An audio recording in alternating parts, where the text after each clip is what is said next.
አሰላሙ አለይኩም ወራህመቱላሂ ወበረካቱ። ቤተሰብ እንግዲህ ዛሬ ውሃን ቀዳደን ነበረ ማለት ነው። እንግዲህ ውሃችንን ቀርተናል። በጠዋቱ ውዝውዘው በጣም ነው የሚደክመው። አንድ ጀሪካን ያዝኳት ለመሙላት በጣም ነበር የከበደኝ ማለት ነው። እንግዲህ እችታችን እንደምትወዘው ብዙ ኃይለኛ ናት። ጉልበት ይፈልጋል፣ የበላ ይፈልጋል ትላላችሁ። አሰላሙ አለይኩም ወራህመቱላሂ ወበረካቱ። ቤተሰብ እንዴት ናችሁ? ሰላም ሰላም ብያለሁ። ዛሬ እንግዲህ በጠዋት ተከስቻለሁ። በኋላ ቀን ያልህር ነው በር ላይ ነው። ይሁን ስንት ሰዓት እንደሚፈጅብኝ ይሁን ላሳያችሁ፣ አብራችሁ የተከተሉኝ። ይጦጮሬ ነው። ቢስሚላህ ተወከልቱ አላህ ወላ ሀብለ ወላ ቁወተ ኢላ ቢላህ።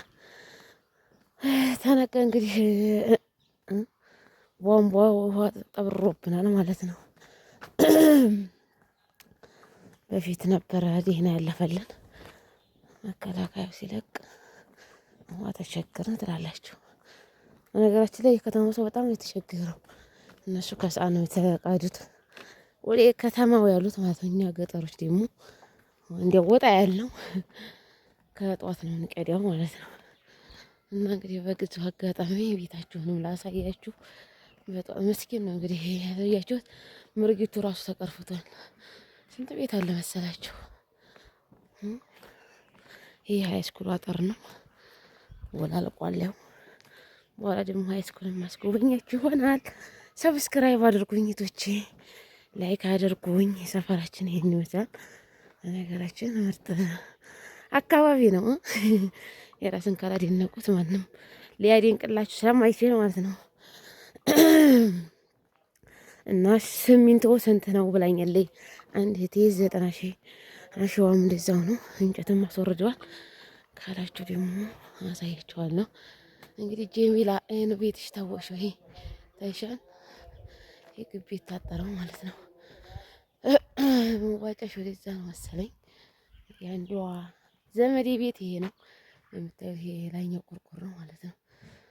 እና ያው አሸዋ ዝም ወርዷል። እንኳን የከረመ አሸዋ ነው። አሁን አዲስ አይደለም ማለት ነው።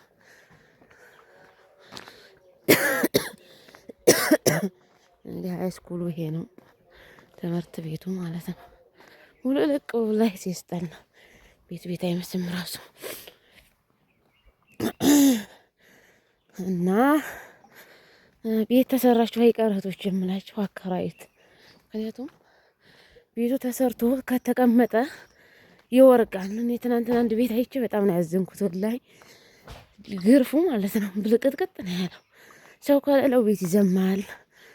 ቤት ሰርታችሁ አታስቀምጡ፣ አከራዩት። ብር ትንሽም ብትሆን ለብሩ ሳይሆን ቤታችሁ እንዳይጎዳ ማለት ነው።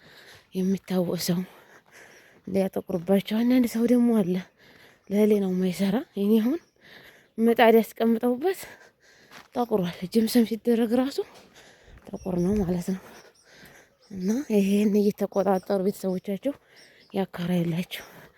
ሰው ቤት ውስጥ ሰው ከሌለ በጣም ከባድ ነው ወላሂ ማለት ነው። እና ስለዚህ ቤታችሁን ሰርታችሁ ዝም ብላችሁ ሚዲያ ላይ ስንት አመት አትስቀምጡት። እንደምታዩት ይሄ ድንጋይ ወርዶ ነው ለዚህ ቤት ማለት ነው። ይሄ ቤት ምርጥ ቤት ተሰርቶ እንደምታዩት ለዚህ ይሄ ድንጋይ ወርዷል። ገና እየከሰከሱ ነው ሊሰሩ ማለት ነው። ስለዚህ ቤት ሰርታችሁ ዝም ብላችሁ አታኑሩት።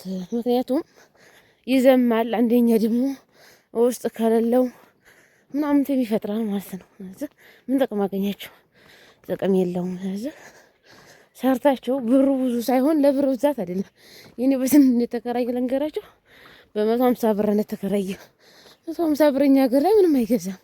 ሽንኩርት በእርግጥ አሁን ላይ ይመጣል። ከዛ ውጭ የሚሰራው ፋይዳ የለውም። ይሄ ነው ሃይስኩሉ ማለት ነው። ታያችኋል። ጨር ብሎ ሲያስፈራራ እና አከራዩት ማለት ነው። ምክንያቱም ባዶ መሆኑ ጥቅም የለውም። ለብሩ ሳይሆን ቤታችሁ አይጎዳም። የተሰራ ስንት ቤት ነው እየዘመመ ያለው ማለት ነው። ሰው ያለውና ሰው የሌለው አንድ አይደለም። እና ቤት ሰርታችሁ ብላችሁ ይበላሽብኛል ብላችሁ ቀለማችሁን አትቀቡ። አንድ የምነግራችሁ ደግሞ ጅምሰም ካረጋችሁ ቀለም አትቀቡ። ልትመጡ ስትሉ ተቀቡታላችሁ ማለት ነው። ይሄ ሰውዬ አሁን አስገረፈ፣ ግን በር አልገጠመም። ለምን መሰላችሁ በር ያልገጠመው? ይሰረቅብኛል ብሎ ማለት ነው። እዚህ እናንተ ደግሞ ያው እኛ ሀገር ላይ ሌባው ትንሽ ከፋ ይላል። ቤት ደግሞ ተገጣጥሟል እንደምታዩት ነው። ይህ ሰፈር እንዲያለ ወደ መሰረታውን ሃይስኩል ነው ያለሁት። አሁንም እንደምታዩት ይህም ገና አልተገረፈም። ያው አሁን አሸዋ ላይ አሸዋ ተወዷል። በነገራችን ላይ አስባችሁታል። እንጨት 90 ሺህ ብር ደግሞ 170 ደርሶ ነበር አሉ። እኔ ገርሞኝ 90 ሲሉ ቀንሷል ነው ያለኝ። እቺ ደግሞ እንግዲህ ያልታደለች ሆናል። እንደምታዩት ተበለቃቅጧል ማለት ነው። ስንት ቤት አለ መሰላችሁ? ኧረ ቢስሚላ። እዚህ ራሳችሁን ጠብቁ። ቤት ማሰራት ብቻ ፋይዳ የለውም። መቆጣጠር የምትፈልገው አለ ላይ ምክንያቱም በእኔ ስላየሁት ማለት ነው። አንዳንዴ ያለማወቅ ከባድ ነው ማለት ነው። እኔም አይመስለኝ ነበር እንደዚህ። ግን ቤት ሲሰራ መቆጣጠር አለብን። ለምን ምን ደረሰ ቤቱ እንዴት ነው ብሎ መጠየቅ። እኔ ትዝም ብሎኝ ቤት ተሰራ በቃ። ይሄ ደግሞ ገና አዲስ እየተሰራ ነው። እንግዲህ ተከፋፍሏል ቤቱ ማለት ነው። ወጣይት ይሄው ሁሉም ቤት ነው። መዋጫው ቤት ነው ነው ጥያቄ። እንደምታዩት ይሄ ሁሉም ይሄ በዚህ መስረታ ነው። የት ደረስን መሰላችሁ? ወደ ሸምበቆ መንደር ማለት ነው። እንዲህ አካባቢያቸው የምታውቁ ምርጥ ምርጥ ቤቶች አሉ። ማሳውላ ድንጋይ አሁን እንጨት ስለጠፋ ነበረ። እንጨት ስለወረደ ሰው ይሰራል ማለት ነው። ያው ትናንት ምርጫ ነበረ እንግዲህ ማን እንዴት ተመረጠ አናውቅም። ተቤትም አልወጣም ፈርተን ማለት ነው። እና ዛሬ እንግዲህ እስቲ ውሃ ጥምንሞት እንደ ውሃ እንዲያ ብለን ወደ ወንዝ ውሃ እየሄድን ነው። ያው 6 ደቂቃ ሆነኝ። አያችሁ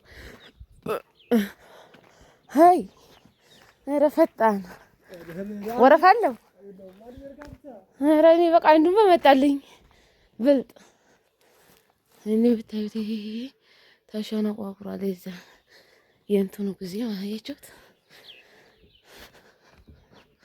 ምርጥ ምርጥ ቤት ነበር። አቤት እኔ ብታዩት ተሸንቆርቆር ነው ለኢላ የኔ ተሸንቆሯል እላለሁ እንጂ ይሄ ደግሞ ብሶታል። ለላዝ ያው ተኩስ ነበረ በዛ ሰዓት ቤት ሁሉ አልተረፈም።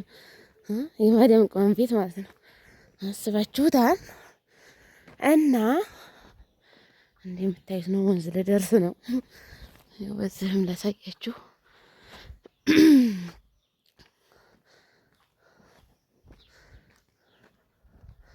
እና ለፍታችሁ የሆነ ቤት ተዘግቷል። ምን ጥቅም አለው? ፋይዳ የለውም። ስለዚህ ጥቅም ስለሌለው ሰርታችሁ አከራዩት። እንደው በነፃም ቢቀመጡበት የምሬ ነው የምላችሁ። ቤታችሁ አይጎዳም። አንደኛ፣ ሁለተኛ ደግሞ ጠባቂም ይሆናል። ግቢው ይከበራል። ስለዚህ ጥንቃቄ አድርጉ እላችኋለሁ። ቧንቧ ደርሰናል። ሰውም የለ ቧንቧ ወይስ ካልደከመኝ ሁለት እያመጣለሁ። ከደከመኝ ያለ ወለኝ ይሄ ቧንቧ ይታያችኋል። ስንት ደቂቃ ፈጀ? 8 ደቂቃ። ቅርብ ነው ከቤቴ 8 ደቂቃ። ኧረ ቅርብ ነው። እየተወዘወዘ ነው እንደምታዩት ማለት ነው።